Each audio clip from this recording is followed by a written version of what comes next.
में बोला है ये शो करना है, शो दैट मतलब ये प्रूव करना है। ये आपका लेफ्ट हैंड साइड है, ये राइट हैंड साइड है, ठीक है। ओके, तो हम लोग लेफ्ट हैंड साइड से लेके राइट हैंड साइड यहाँ कुछ डायरेक्टली एक इक्वेशन बनाएंगे और उसमें ये सारा जो हमारा टर्म्स आएगा उसको बनाना है। और it should be in the way CA² is equals to CD into CD, ठीक है। ओके, क्वेश्चन में समझो क्या दिया है। D is a point on the side BC। सबसे पहले एक ट्राइंगल बना लेते हैं और ट्राइंगल का नाम क्या दिया है, ABC। तो एक ट्राइंगल बना लेते हैं,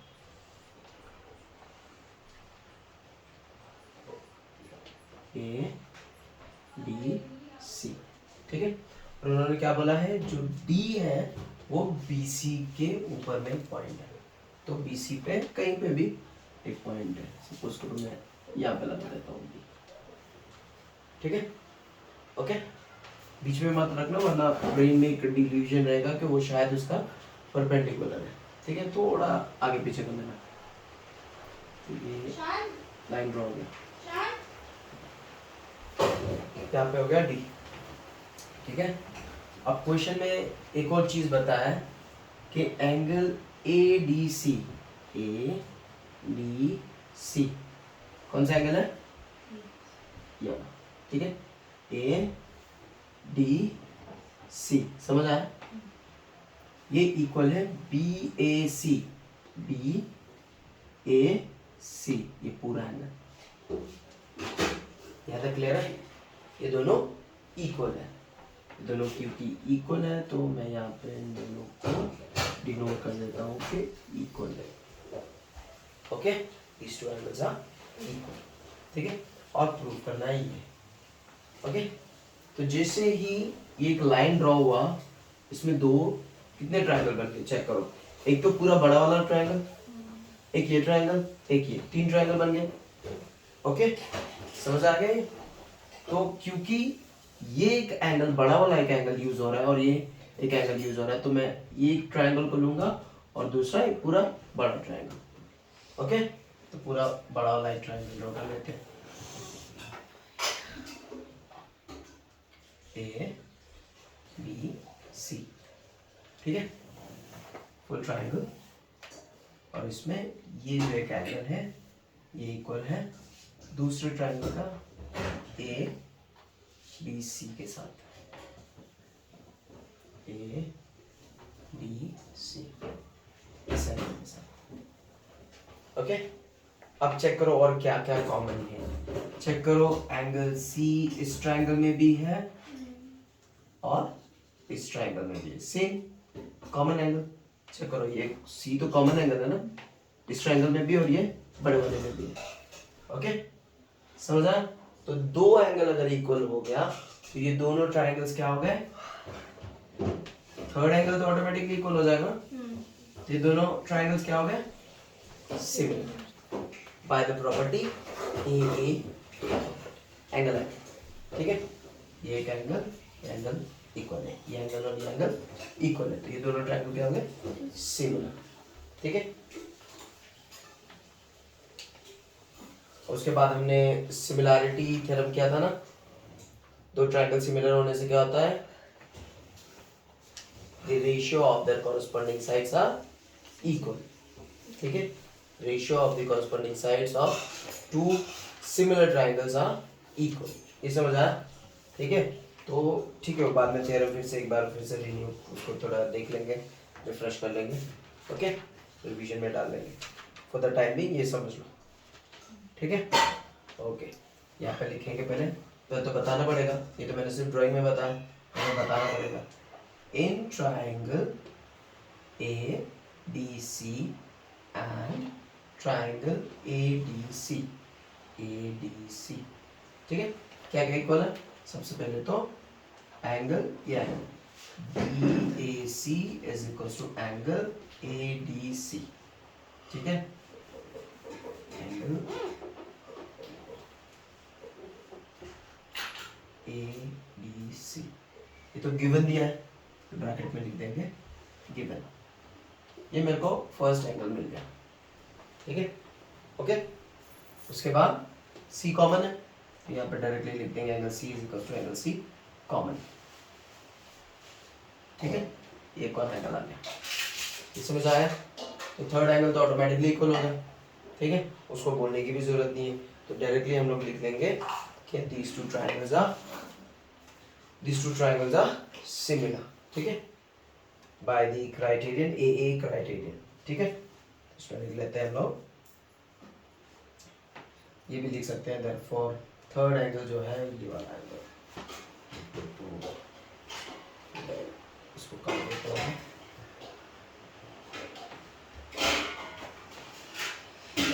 और सिर्फ एक एंगल लिख लेते हैं, बस डिनोट कर लेना क्योंकि बाद में जरूरत पड़ेगी कौन किसके साथ मैच कर रहा है, कौन किसके साथ इक्वल है, ठीक है। इसमें एक ही लाइन दे देते हैं, ऑलरेडी 2 और 3 लाइन यूज हो गया, तो एक एक, तो ये एंगल हो गया ABC, angle ABC equals to angle DAC, ठीक है। ब्रैकेट में रख लो, third angle of similar triangles,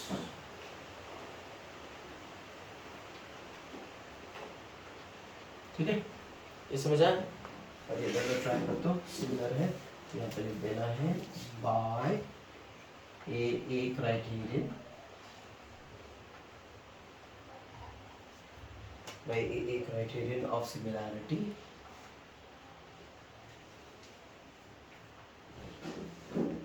triangle ABC similar to triangle ABC, यहाँ तक ठीक है, समझ आया, ठीक है। अब जब ये दोनों ट्रायंगल सिमिलर हो गया तो हम लोग को ये प्रूफ करना है। अब कैसे करना, देखो ये ट्रिक है, सीखो, जितना जल्दी सीख लोगे उतना अच्छा है। मेरे को क्या चाहिए, CA, क्या चाहिए, CA, तो मैं CA देखूंगा कहाँ पर है, ये रहा CA, ठीक है, CA यहाँ पे लिखता हूँ मैं CA, ठीक है, ओके, समझ आया। अब CA जो साइड है इसका ऑपोजिट जो एंगल है वो है एंगल B, ठीक है, देख लो बात से देख लो, ठीक है। मैं CA शुरू करना था क्योंकि मैंने चाहिए इक्वेशन च CA, ओके, CA चाहिए तो CA से शुरू करें, ठीक है। और उसका ऑपोजिट एंगल है B, B का इक्वल एंगल है A, इसलिए मैंने बोला मार्किंग करो, और इसका ऑपोजिट साइड है DC, समझ आया। तो मैं और कुछ नहीं लिख सकता इसके नीचे, मेरे को DC लिखना पड़ेगा, वरना तुम लोग को ये समझ ही नहीं आएगा क्या है कैसे है रेशियो। तो ये लॉजिक हमेशा याद रखना, ठीक है। कुछ लोग तो याद कर लेते हैं, याद नहीं करना, लॉजिक समझना है, ठीक है, याद रखना। मेरे को क्या चाहिए था, CA चाहिए था, मैंने CA से शुरू किया, मगर उसका ऑपोजिट एंगल क्या है B, उसका इक्वल एंगल दूसरे ट्रायंगल में क्या है A, उसका ऑपोजिट साइड क्या है CD, तो देखो समझ आया पक्का, इक्वल्स टू, अब चेक करो मेरे को क्या चाहिए, CB, क्या चाहिए मेरे को, CB, ठीक है।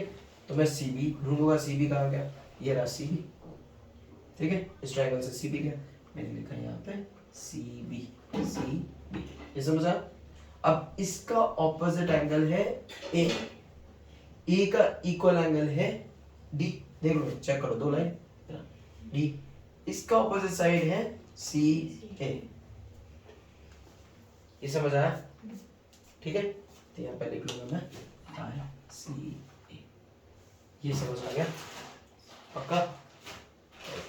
अब चेक करो, ये इस तरफ है डिवाइड हो रहा है, इस तरफ आके क्या होगा, ये इधर डिवाइड हो रहा है, इधर जाके क्या होगा, CA इस तरफ आ गया इनटू CA, ये समझ आया, इक्वल्स टू CB का CB, ये यहाँ डिवाइड हो रहा था, इस तरफ क्या होगा, मल्टीप्लाई BC, ये समझ आया। अब CA क्या होगा हमारा, CA स्क्वायर हो गया, दो बार है स्क्वायर हो गया, इक्वल्स टू CB। अब चेक करो यहाँ पे बोला CD बोला या DC बोला, सेम ही होता है, बस हम लोग उसको नाम चेंज कर लेते हैं, CD लिखना है या DC लिखना है आपका मर्जी है, तो CD लिख लेते हैं क्योंकि यहाँ पे CD बोला हुआ है, उसमें भी कंफ्यूजन होता है, ठीक है। तो कंफ्यूज नहीं होना है, यहाँ पे चेक करना है, CD बोला हो या DC बोला हो सेम ही साइड का बात हो रहा है, क्योंकि आप ये साइड को BC भी बोल सकते हो या CB भी बोल सकते हो, वही यहाँ पे भी है। ठीक है, चेक करो, प्रूफ हो गया ना। ये बोला था ना, यही बोला था, देखो आ गया, this is equal to this, यहाँ पे लिख देंगे हेंस प्रूव्ड, हेंस प्रूव्ड। उन्होंने शो दैट भी बोला, तब भी आपको प्रूफ ही करना है। ठीक है, तो सबसे इंपॉर्टेंट चीज समझ लो यहाँ पे कि इसको कैसे लेना है। ठीक है, और वीडियो रिकॉर्ड है तो वीडियो में आप लोग वापस रिवाइंड करके देख लेना, जब मैंने ये समझाया आपको ये कैसे लेना है, ये रेशियोज कैसे लेना है। ठीक है, और यही रेशियो क्यों लेना है, क्योंकि ये एक्सप्लेन करने के लिए बोला था। अगर नहीं बोला तो आप कुछ भी रेशियो ले सकते हो, मगर याद रखना, अगर अगर आपने CB लिख लिया या BC लिख लिया तो इसका ऑपोजिट एंगल देखना है, ऑपोजिट एंगल का इक्वल एंगल देखना है कॉरस्पॉन्डिंग ट्रायंगल में। ठीक है, तो इसका इक्वल कॉरस्पॉन्डिंग एंगल कहाँ पे है हमारा, ये रहा। ठीक है, इसका कॉरस्पॉन्डिंग साइड क्या है, ये रहा, या ऑपोजिट साइड क्या है, ये रहा। ये समझ लगा पक्का, ये हो गया।